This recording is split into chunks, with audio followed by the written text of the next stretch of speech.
How's it going, everyone? Today, I'm diving into one of the easiest, most satisfying ways to make coffee at home, the French press. I'm going to be brewing with the classic French press. This one is from Grosche, and it is the Zurich French Press. And perhaps you're just getting into coffee, or maybe you just want a no-fuss morning ritual. This one's hard to beat. Now, French press might look simple, and it is.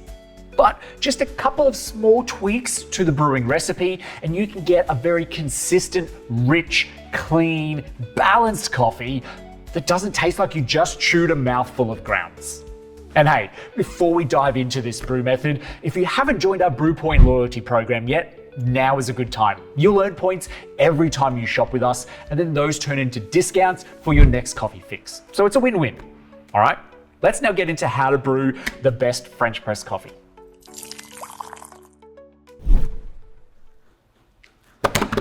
All right, first off, we need to cover off what makes a French press a French press. They come in all kinds of sizes and styles, but they all work the same way. First off, you have a container. It's either glass, metal, or plastic, and you add your ground coffee, you add your water, it turns into a coffee soup, the coffee starts brewing. But you don't want to just be drinking that because you're going to get grinds in your teeth. Blech. It's gonna be gross. So you need to separate the grounds from the brewed coffee, enter the lid with a stem, and at the end of it, there is a mesh filter, usually made out of metal. And you place that in the container and you press it down. Brewed coffee filters up through the mesh, and the mesh presses the coffee grounds to the bottom.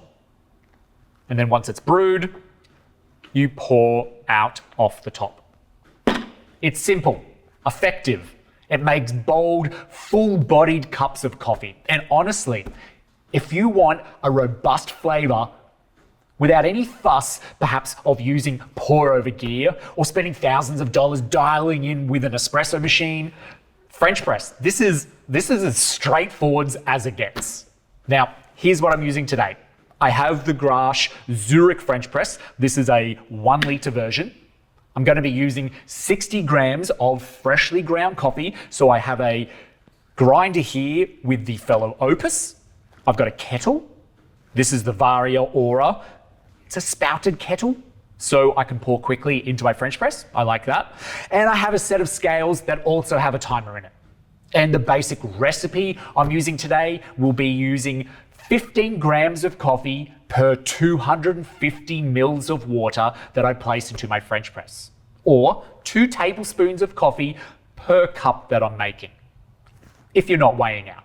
But if you do have a set of scales, even better. You're my type of person. Now moving on. One of my absolute favorite things about the French press brewing method is you don't have to be overly precise with the grind size that you use. I'll be using a medium to a medium coarse grind, somewhere around the texture of raw sugar.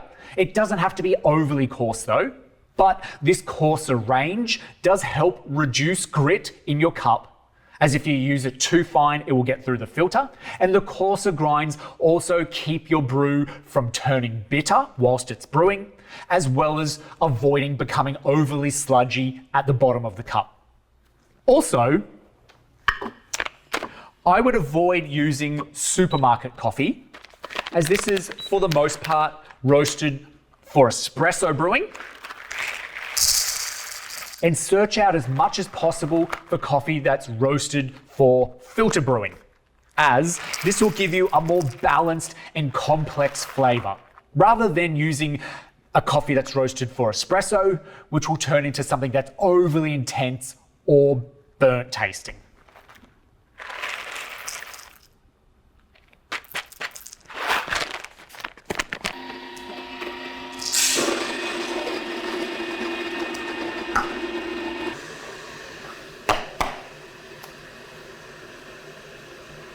It's pretty good to me.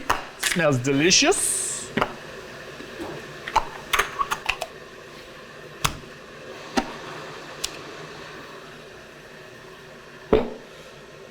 All right, now we're just gonna wait for our water to boil. All right, we're ready. Now, Most people are just going to have a kettle at home, not a temperature variable kettle like this one is. I've just boiled this kettle. I've let it sit for about a minute, so I'm not just pulling it straight off of a rolling boil before I add it to my coffee. Not the best way to brew coffee. I would recommend using 94, 95 degrees Celsius water, but let's be honest here, we're making French press. And all we need to do right now is pour evenly over our grounds, making sure to get all those coffee grounds as saturated as possible. And then we start the timer. We're going to brew for 4 minutes. 4 minutes, people. Let's go.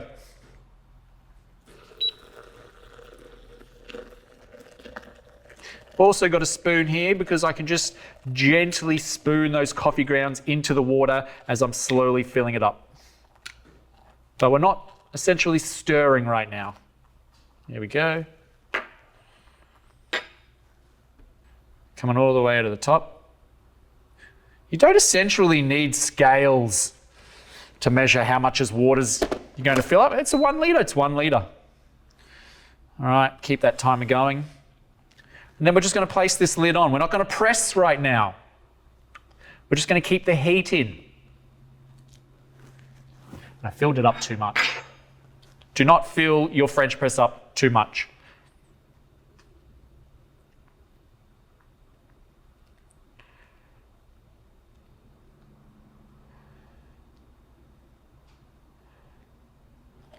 All right, we got there without too much of a mess.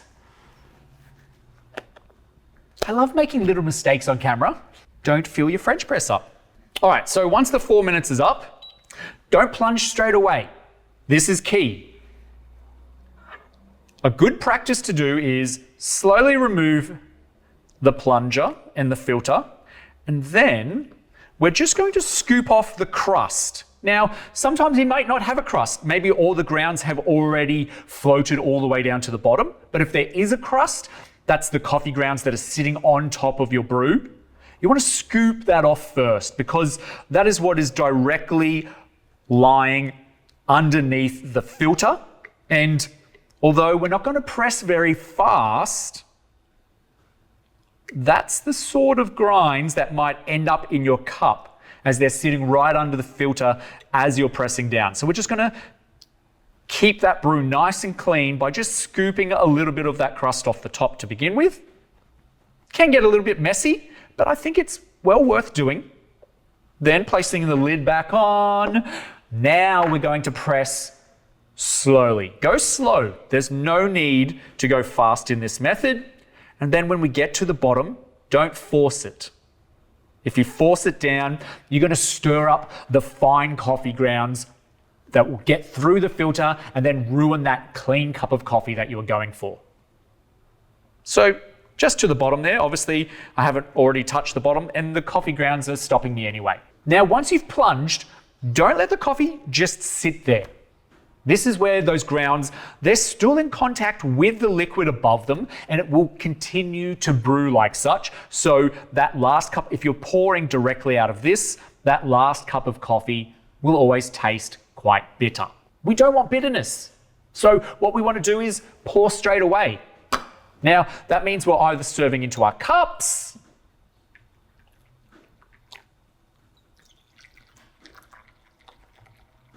or anything left over, we can pour into a nice carafe.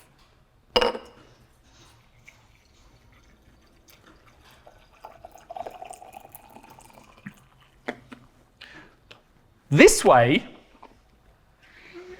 we've locked in the flavor, we've locked in that balance that we were going for, and it's not overly brewed.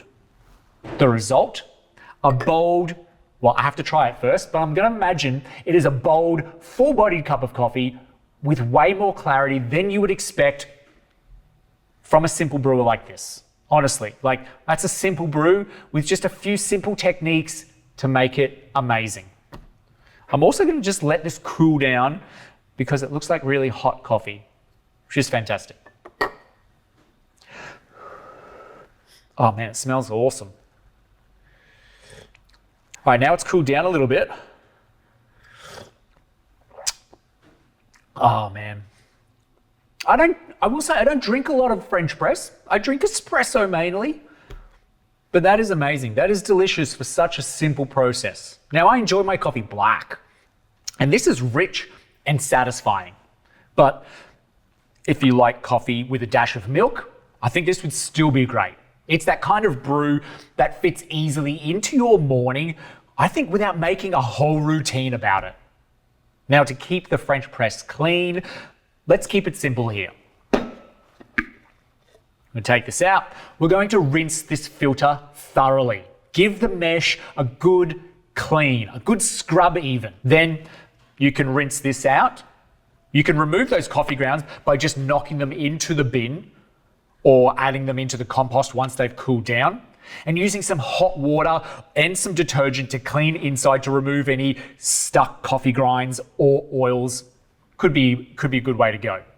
Just make sure that this filter has no coffee grounds in it the next time you go use it, and both of these are nice and dry. Super important. Keep them nice and dry before you use them next time. And I'm sure there's a lot of people out there who would say they even put their French press into the dishwasher. So if you have a dishwasher safe French press, a clean press is a happy press. And that's it. That is how you get the most out of your French press without hopefully not overcomplicating things. A few easy tweaks do go a long way to make a delicious brew like this. And hey, this brewer deserves better than collecting dust in your cupboard, I reckon. It is a daily driver and honestly a gateway to making better coffee at home simply. So if you have any French press questions or brewing tips of your own, drop them in the comment section down below, as we always love hearing from you. As well, is if you enjoyed this video, give it a big thumbs up, subscribe if you haven't, and hit that bell icon. We'll see you next week with more brewing gear and coffee tips. There's so much more to look forward to. Thanks for watching to the end of this video, and I'll see you in the next one.